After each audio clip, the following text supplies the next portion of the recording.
This video is about personal planning or personal project planning.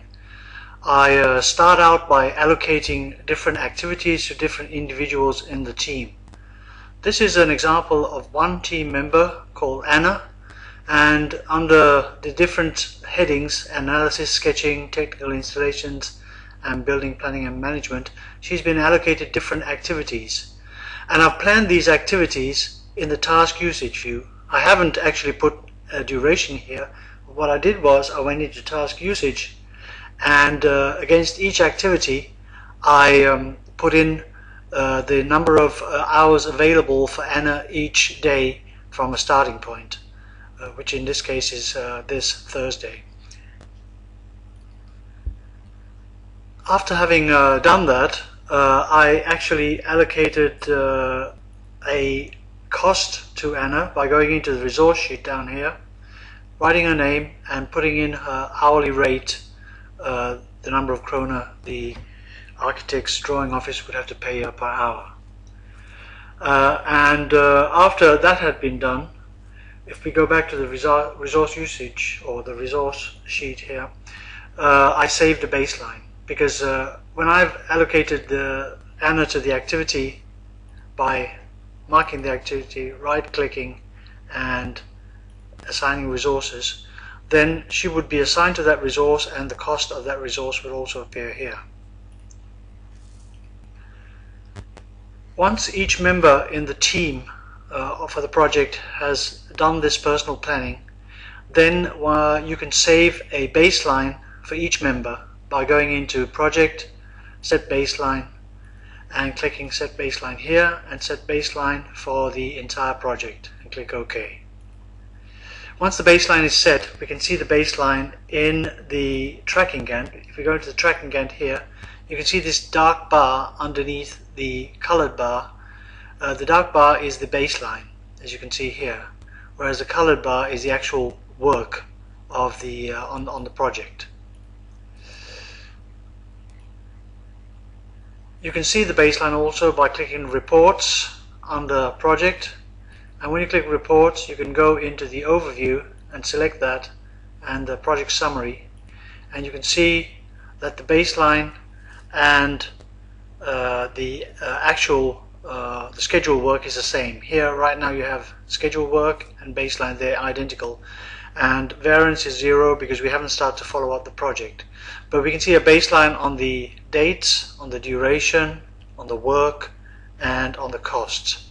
And here you can see the duration of the project is 13 days, whilst there is 129 hours of work within the 13 days. And these 129 hours costs 25,800 for Anna, which this is Anna's outline. So this 200 krona times the 129 gives us this figure here. Once all the project team members have saved a baseline on their individual planning, then we can put it together to a common plan. And to do that, I'm just going to navigate away from this, and I'm going to open a new file and give it a name by going to Format and clicking the Project Summary task, and we can call this Team Project Plan. And when we click OK, we have this title here.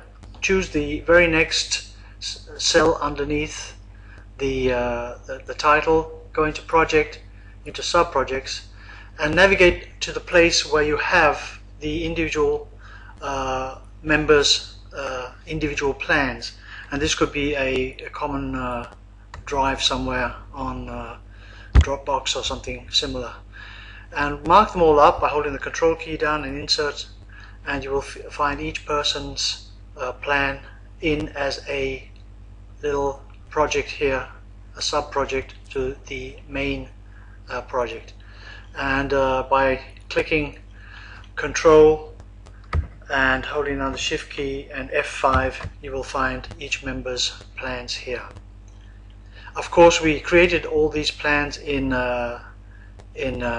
task usage, so we can follow them up in task usage too. But before we do this, for the common plan for the team project plan, we have to save a baseline.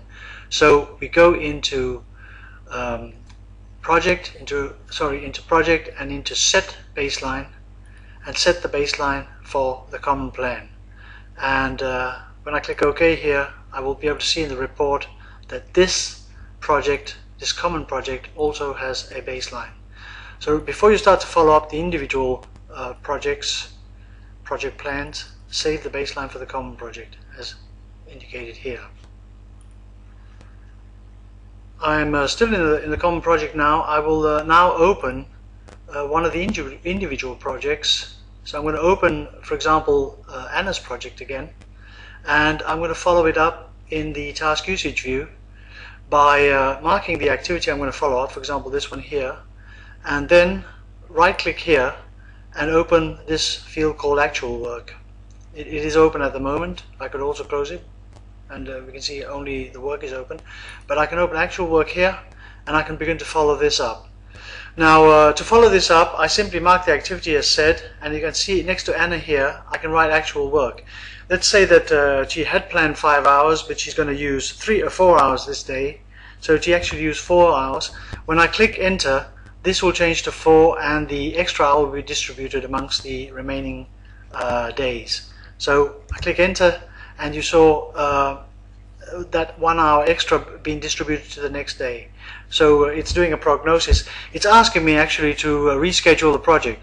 So once Thursday is finished and I've done 4 hours, I can reschedule. I now have a better overview of what's left. So for example, I can say, well, I'll do 5 hours here and perhaps 3 hours here, and I don't need any hours here. So next day I will follow this up again. I did 6 hours there, and I reckon there's I've finished the project. So I don't need the 2 hours that the prognosis gives me, but I have to say that I'm finished on Friday here.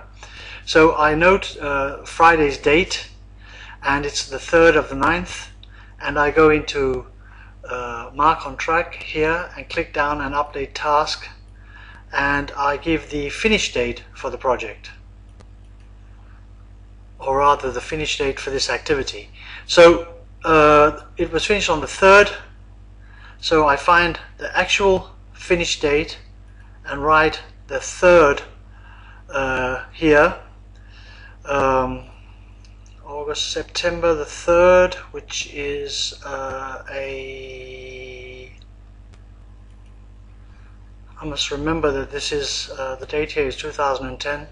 So this is an old file I'm using, so I have to toggle back to 2010 to find the actual finish date, and it is in September. The September the 3rd is a Friday, which is this day here. This is August, September here. So I'm going to choose the 3rd here and click OK, and once I've done that, this will disappear, and I will get a little check mark here saying that the task is 100% finished, as you can see here. 100% finished. So this is how I follow it up, and if I pull the screen back here and put in a new column called actual cost here, you can see I've used 10 hours of work instead of the baseline of 17. 10 times 200 gives 2,000, and this can now be converted or transferred to my fee graph, but it will also be transferred to the common plan, because this Anna's outline is part of the common plan. So let's open the common plan, and here I have opened the common plan. The common plan is in the Gantt view. I can change it back to the task usage if I want to, but I can also mark a column here, right click and insert a new column called actual cost, and you can see the 2,000 kroner for Anna's work, which is here, which is the only one I've followed up right now, has already gone through here to the total project, and this I can link to the fee graph. This is the fee graph. The architect's fee is based on the construction costs of the project normally.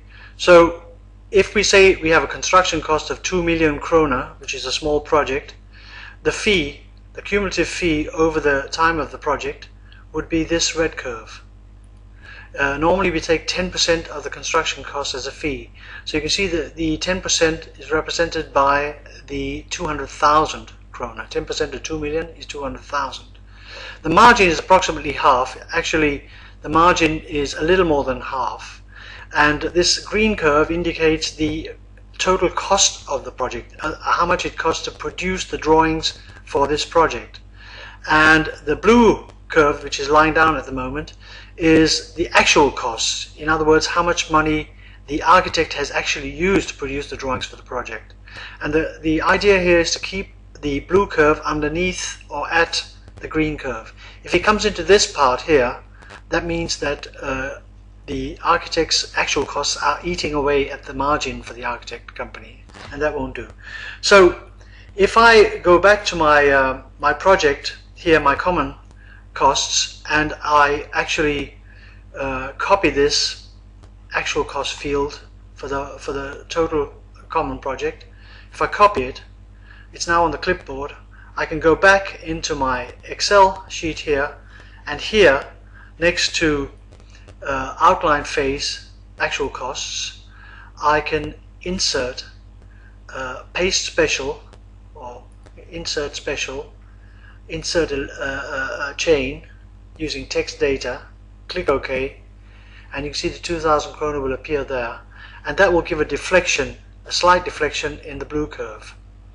Now this project is probably too big for 4 students, so I'm gonna say that they're not going to be able to do 100%. In other words, they're not going to earn 100% on this project. They're not be able to generate 100% turnover. So I'm going to just reduce this turnover by, let's say, I'm going to just say they're going to be able to generate about 50%, or let's say 40% of the value of the project. And you can see the curve immediately changes, the fee turn changes to 80,000 krona, and the actual curve will be reduced, the actual cost will be reduced accordingly. And you can see that you can better see the actual costs here, the 2,000 krona.